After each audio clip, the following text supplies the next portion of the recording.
Welcome to the People's Health Briefing, a component of the Trusted Voices campaign.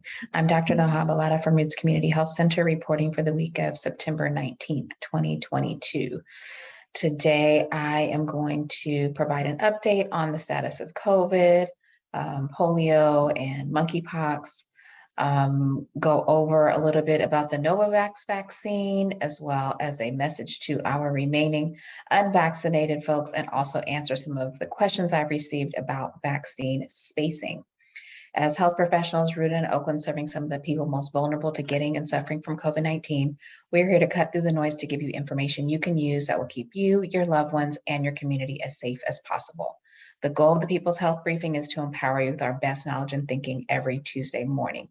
Please submit your questions or any feedback you might have in the comments by direct message or by email to admin@rootsclinic.org. Here in Alameda County, much like the rest of the country, we are seeing cases finally starting to come down. We're still not where we were even last summer. And remember, we do have to take these numbers and multiply them by somewhere around 7 or 8 to get our true cases, just because of the number of home testing that's going on, but nonetheless glad to see it go in the right direction. Likewise, our test positivity rate continues to come down, still high, 5.4%. You can see that last summer we never even got over 5.7%, so we're sort of barely just getting back to where we were at our high point of last summer. So just wanting to put that into context, we used to get pretty concerned when we had positivity rates over 5%. So still not out of the woods, but again, at least going in the right direction here. Hospitalizations, they are coming down, but unfortunately, they're not coming down as much as we might like to see them come down. Last week when I reported, we were at 110 in the hospital and 14 of those in the ICU. So at this point, we really have not improved much or at all, really, from last week. So we'll just continue to keep an eye on this. And when we look at nationwide, our daily confirmed deaths are really quite staggering, still over 400 deaths per day in the United States. This means that we're at somewhere around 3,000 deaths per week. We've seen a lot of people drawing a comparison. We just passed September 11th. We are losing a September 11th worth of lives every single week. And somehow it's not getting the same type of recognition as one would expect. We are still losing too many people. This is over 150,000 people per year. COVID is still in the top leading causes of death. So depending what age group you're looking at, we're still around number 3 or 4 leading cause of death, pretty much in all of the age groups, and really the only infectious leading cause of death. So we still have a infectious agent that is wreaking havoc on our society. It's still killing too many people. We have tens of thousands of people still in the hospital. And the situation continues to evolve. So despite what maybe the political angle may be, and some of you might have heard President Biden saying the pandemic was over because look around, people aren't wearing masks and they all look pretty good. That's not how we decide we're out of a pandemic. I think that the over 400 people losing their lives every day and the tens of thousands in the hospital deserve a little bit more of a reality being reflected here. We're still in a dire situation, and it's still an evolving situation. So regardless of what maybe has happened with all of the politicization of this pandemic, when we look at objective measures, over 400 deaths per day. Remember when we got to our low points last summer, we were somewhere around 250 deaths per day. So the fact that we're so much higher than last summer when we didn't even have treatment, we're not winning here. So I think that there are some things that we should be pleased about, some progress we've made, but we're definitely nowhere in the range of declaring victory.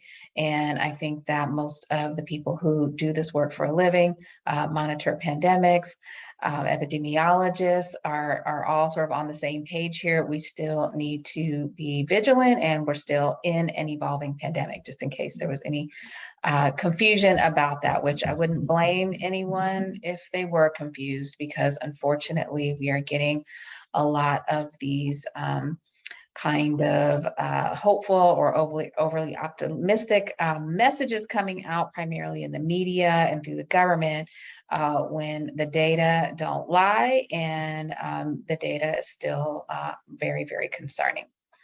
In terms of our variant proportions, you can see that on the CDC variant proportion tracker that the BA 4.6 subvariant of Omicron is still kind of creeping up. Last week it was about 9%, now we're a little over 10%. And the BA5 is kind of slowly being displaced. It was about 88% last week, now it's about 85%. And so, when we look, for whatever reason, it is more prevalent in the Midwestern states. It's kind of slowly increasing all across the United States. And what is the significance of this? Well, the one thing I don't like about this BA 4.6 is that it seems to be getting around our Evusheld, which is the monoclonal antibody that gives us 6 months of protection. Still think it's worth getting because, as I've said, over 85% are still BA5 and still susceptible to the Evusheld antibodies. Also, our other monoclonal antibody, which is used for treatment, is holding up well against BA 4.6. Our treatments like Paxlovid are still continuing to hold up. But the reason why I bring this up is because this is exactly what we're still concerned about. We have still such high transmission that we're giving more opportunities for new variants. And with every new variant, that's more opportunities for it to get around either our tools or our prior immunity that we might have developed from the vaccine or prior infection. So this is why it's so important for us to actually stop transmission. We should be glad that our vaccines are protecting us for the most part against very severe outcomes. But at the same time, if we keep allowing transmission, even if it doesn't kill as many people as it was before, we don't know what the next variants may have in store for us. So what we would rather do is stop all of these variants from getting produced. And so that is still the work that is ahead of us.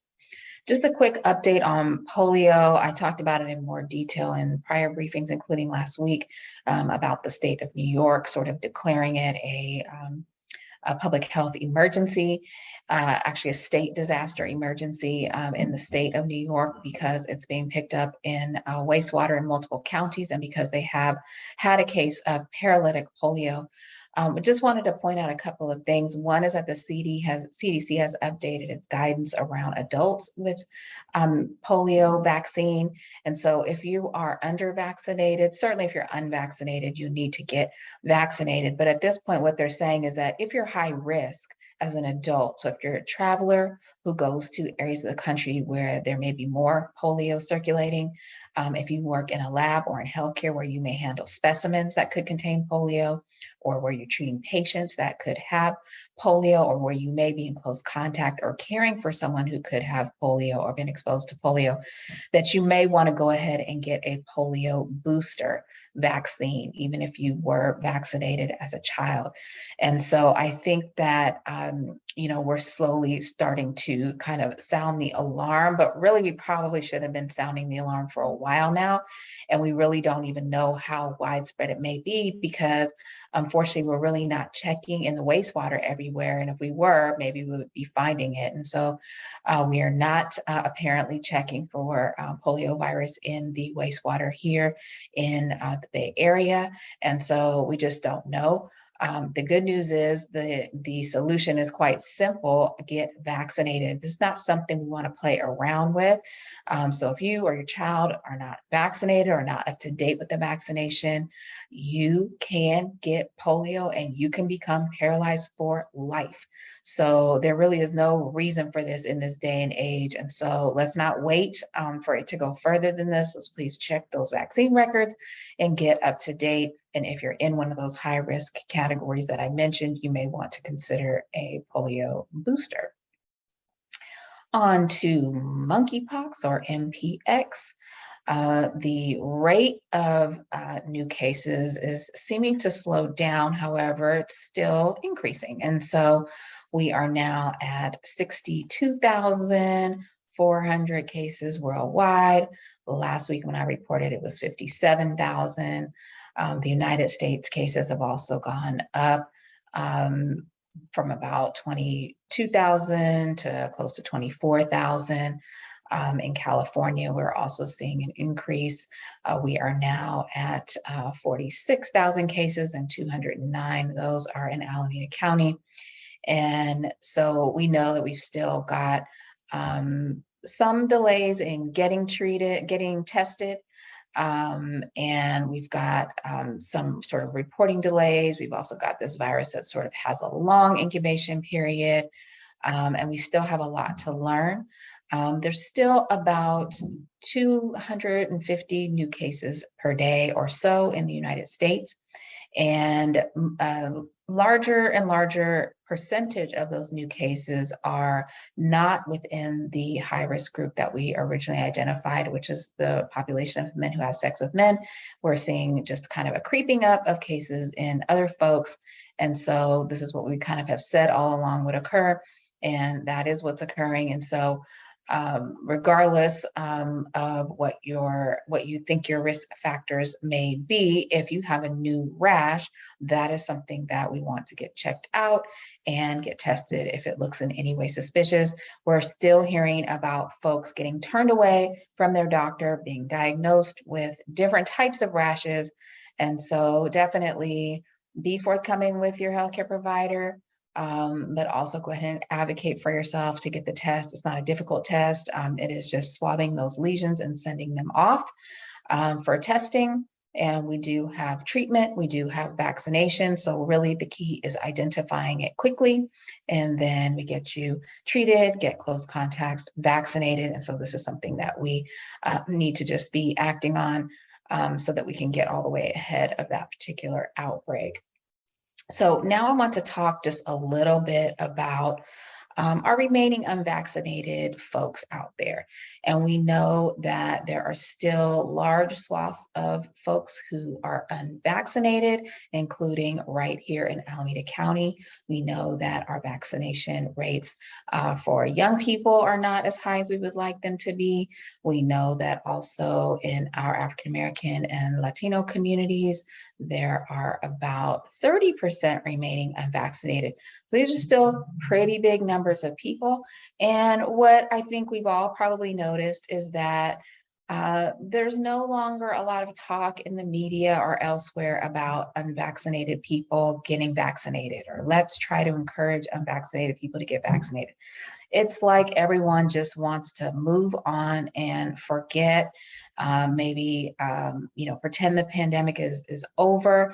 And I've got to say that in particular, if you're not vaccinated, the pandemic is definitely not over for you, because you're in that group of people who are the most likely to have the really severe outcomes, including hospitalization and death.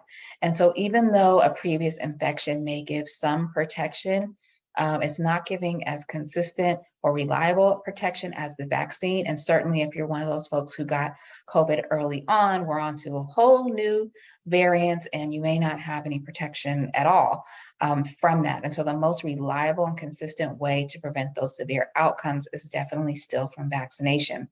Now, we know that a lot of folks in the community were not comfortable with the mRNA vaccines.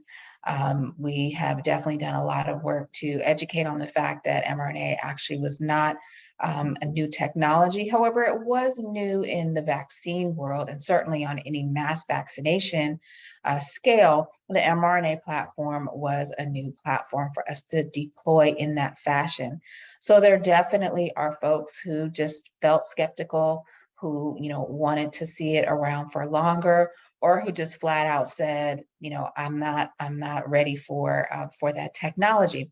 So good news, we now have a vaccine that has been approved called Novavax. It is an old school type of vaccine platform. It does not use mRNA at all. It's called a protein subunit vaccine, and protein subunit vaccines are vaccines that we have been using for decades. They contain little pieces, little proteins of the virus, and they then combine it with an ingredient called an adjuvant. And the adjuvant kind of helps your immune system to respond to that protein. So it's the protein, which is a little piece of the COVID-19, of the SARS-CoV-2, and then the adjuvant, which is kind of that ingredient carrier that helps the immune system respond better to that protein. And so that if you get presented with the real SARS-CoV-2, then your body will already be ready and has, can kind of deploy its whole army of fighters against the SARS-CoV-2. So we have many other protein subunit vaccines out there. We've got some flu vaccines, hepatitis vaccine, the shingles vaccines. These all use this protein subunit technology. These have been studied for a very, very long time. And as I said, we've been using these kind of vaccines for decades. So if you or anyone you know, anyone you care about, any of your loved ones, anyone in your circle is still unvaccinated, and especially the ones, and you know who they are, you know who you are, who said that it was because it was the mRNA that they didn't want it. Well, good news, we have a protein subunit vaccine for you. And if you were skeptical about the mRNA, you now have an option that will protect you against severe outcomes like hospitalization and death. And also because it does protect you from catching it, it reduces the risk, does not eliminate it. None of the vaccines do, unfortunately, but they do, by virtue of reducing your risk of catching it, they also reduce the risk of long COVID. So these are all beneficial things, and they're also so much safer than actually catching COVID.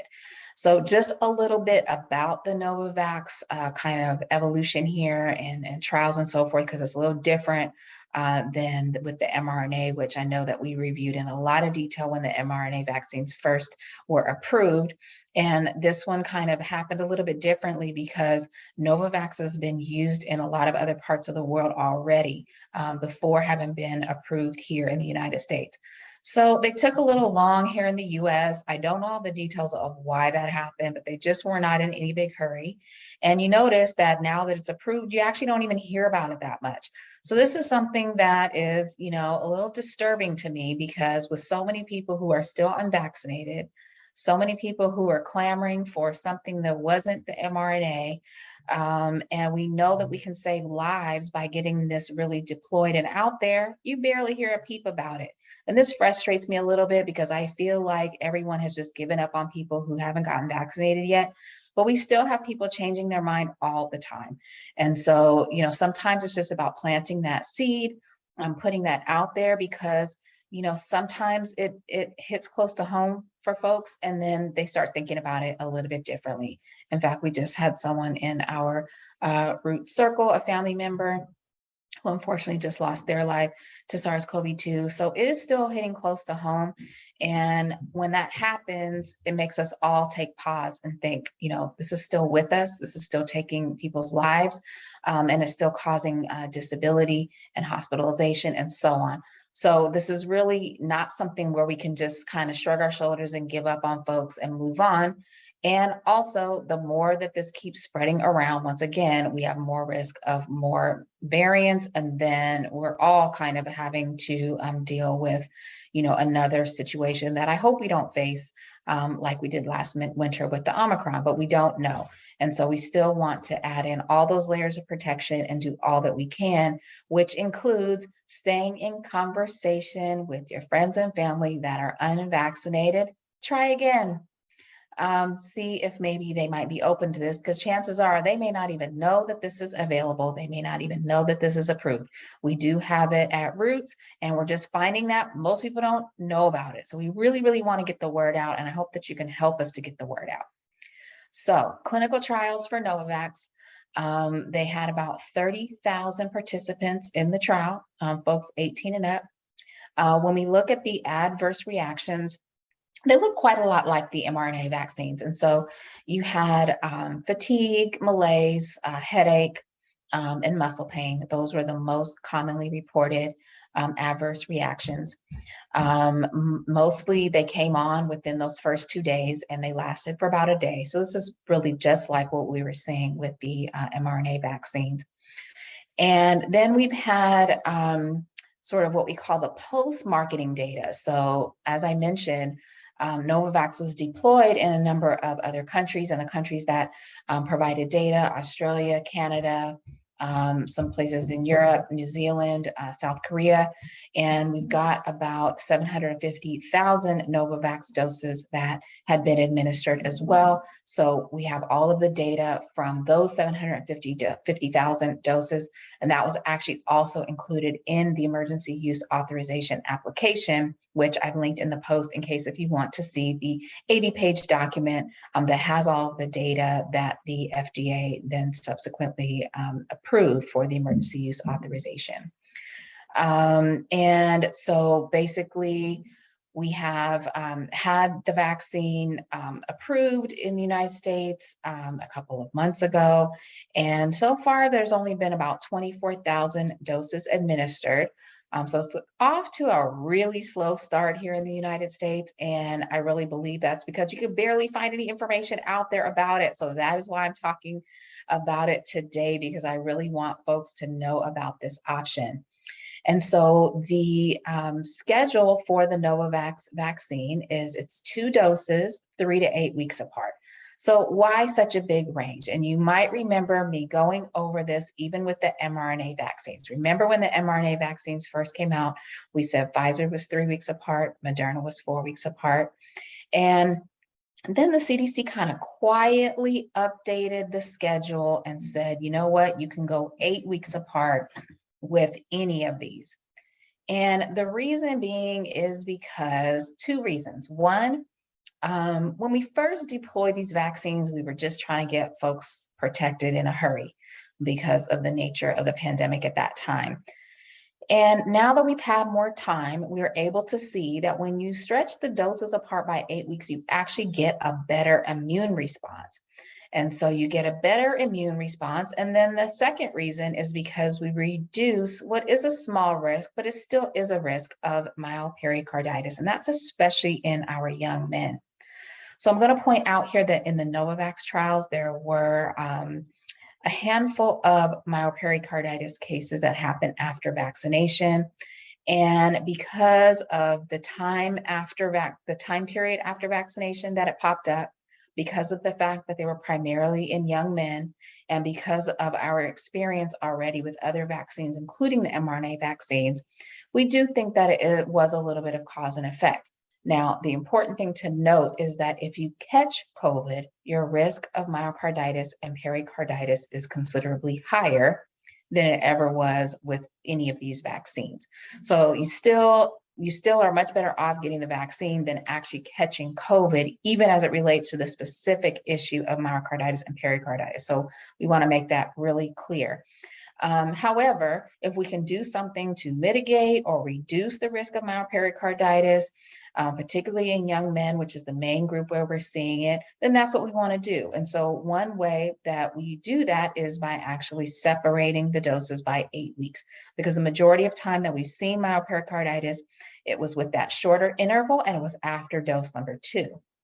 So with the Novavax, just like with the others, unless you have a reason to be worried and you're trying to really hurry up, for whatever reason, which I don't know what that reason might be, but maybe if you know that you have to go into a high risk situation or something of that nature, if you're over 65 with underlying conditions and you're unvaccinated and you're deciding now to get the Novavax, well, over 65, we're really much less worried about myopericarditis, and we might be much more worried about you catching COVID, depending on your circumstances. So that's a situation where maybe we'll say 3 to 4 weeks is a good interval. But pretty much for everybody else at this point, 8 weeks seems like a good interval between dose number 1 and number 2 for the 2 reasons I mentioned. We were going to reduce that small risk of myopericarditis, and we're going to actually increase the effectiveness of the vaccine series. So it's really a win-win. So 2 doses, probably going to be 8 weeks apart unless you have a compelling reason to make them closer together. Couple more things about Novavax. We are right now, there's still a recommendation for a booster. So at least 2 months after dose number 2, they want you to get a booster, but Novavax is not approved for a booster yet.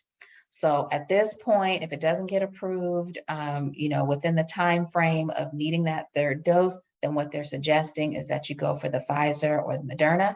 We know that a lot of people who want the Novavax, it's either because maybe they had a reaction to one of the other vaccines, or they didn't want one of the other vaccines. So this, hopefully Novavax is going to come out with a booster. That's what we hear that they're working on. We hear that they're working on an actual Omicron specific booster. And so hopefully by the time you're ready for that 3rd dose, that Novavax will be ready for it.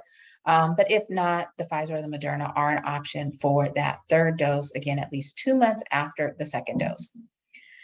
So a couple of the questions that I've been getting about the vaccines have to do with other vaccines. Can we get the vaccines together? I know I mentioned last week that it is okay to get the flu shot and the COVID shot at the same time. We're usually doing those in 2 different arms, but I've gotten the question from a few of you, okay, but should I get them at the same time? Is it better to get them at the same time? So I think that the best thing I can say is that if you're due for the COVID booster now, go ahead and get the COVID booster now.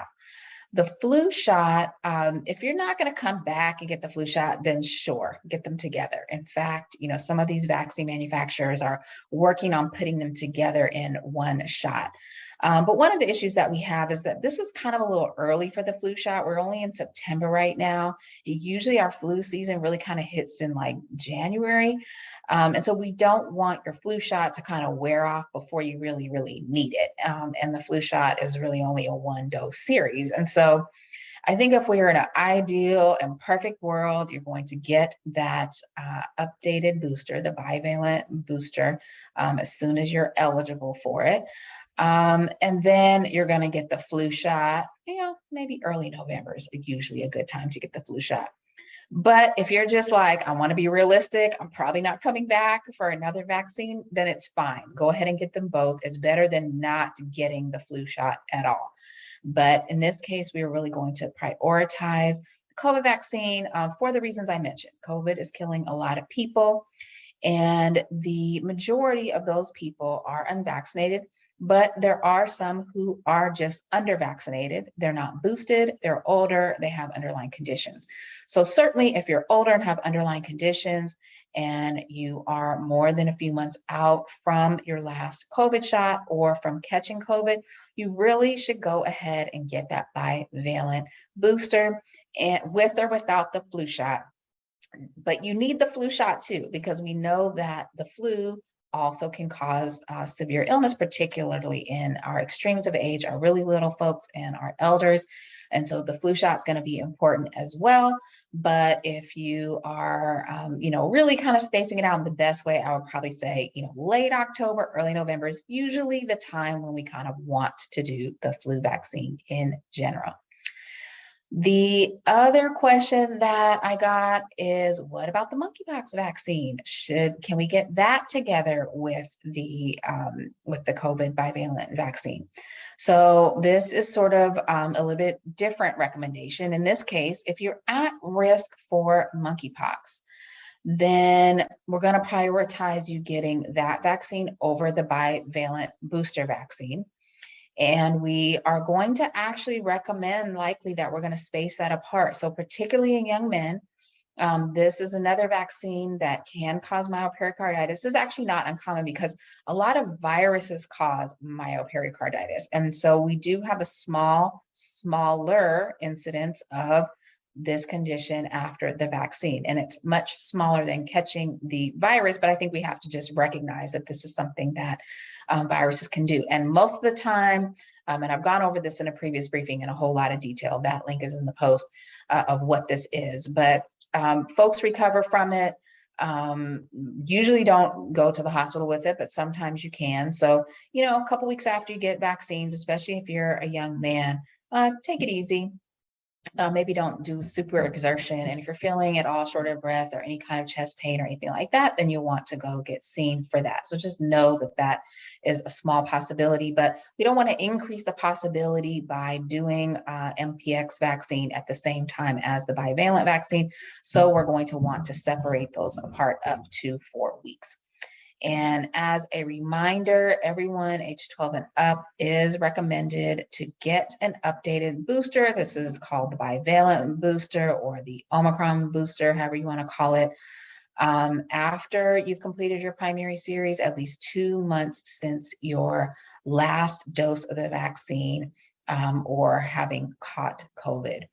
And so as a reminder, we still need to do what we can to reduce transmission, because we do not want another surprise like we had last Thanksgiving when we found out about Omicron, and then it took the world essentially by storm. We had our worst surge ever. We lost more children than we did in the entire pandemic before that.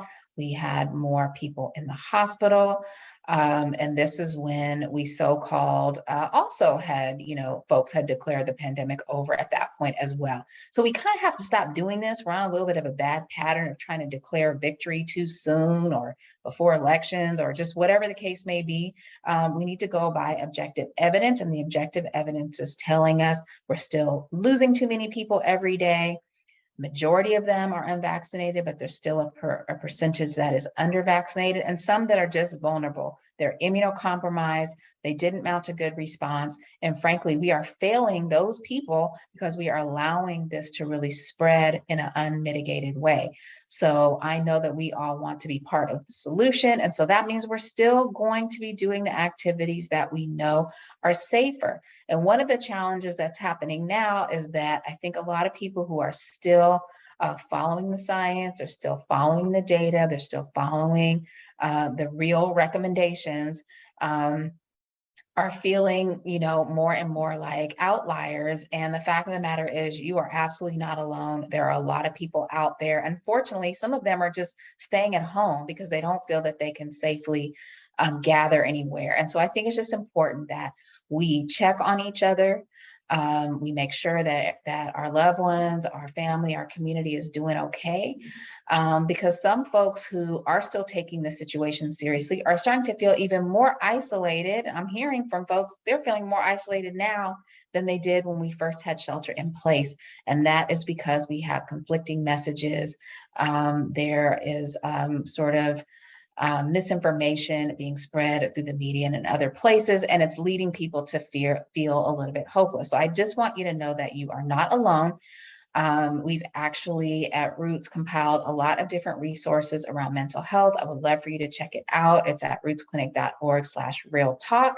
And that has to do with not just saying you're okay if you're not okay. The link is in the post. I hope you check it out, and I would love to hear your feedback. If you want to send that to admin@rootsclinic.org or send it by direct message through any of our social media channels. But in the meantime, know that there are many places that you can reach out and find community and find like-minded folks out there, whether that is through social media groups or COVID meetup type of groups, because there are a lot of folks around the Bay Area and all around the country that are promoting COVID-safe businesses, that are recommending to each other where you can go for a COVID-safe dentist or a good place to eat outside, or a great place to meet up with other like-minded individuals. So just know that you are not alone in this, even though sometimes it really might feel that way. So we are going to gather outdoors as much as possible instead of indoors. If we do need to be indoors with folks that are outside of our bubble, we're going to wear a well-fitted filtration mask. I think we just need to go on and get rid of those blue surgical masks. Those are basically splash guards, okay? Those don't have any filter in them. They don't fit well enough to filter out the virus. So if you really want to do something, you're going to be wearing an N95 or a KN95. Limit your time indoors with folks outside of your bubble. When you are inside, we're going to want to improve our ventilation, and that is through HVAC, through HEPA filters, opening the windows, and so on. And we are going to make a test and treatment plan. Please know if you are someone who is going to get treated before you have to deal with it. And so in summary, I would say if you are remaining unvaccinated or anybody that you know or care about is, please spread the word about Novavax being available. It's available at Roots. We vaccinate every Thursday and Friday from 1 p.m. to 4 p.m. There's a lot of other places where you can get it. You can use the locator. Link is in the post to find out where to get this vaccine. And we're going to want to continue all of our mitigation strategies, because remember, not only do we want to prevent severe outcomes like hospitalization and death, we also want to prevent long COVID. There's so much unknown about long COVID, but what we do know is concerning. And just because if you had COVID before and you didn't go to the hospital or you didn't get long COVID, it doesn't mean it can't happen the next time you catch COVID. So we're still wanting to prevent catching it or catching it again. And don't forget to get a primary care provider. If you don't have one, talk to them about what your plan might be. And we are going to want to manage our stress levels. Check out our Real Talk campaign and resources on our website. Follow us on social media as well. We have some public service announcements that not only about COVID and all these communicable diseases, but about mental health, about taking care of one another, and about a whole host of other health issues. We're going to want to manage our stress levels, maintain a balanced diet, and get some good exercise, and get a good night's sleep. Thank you so much for joining us, and we look forward to seeing you again next Tuesday at 10 a.m. See you then.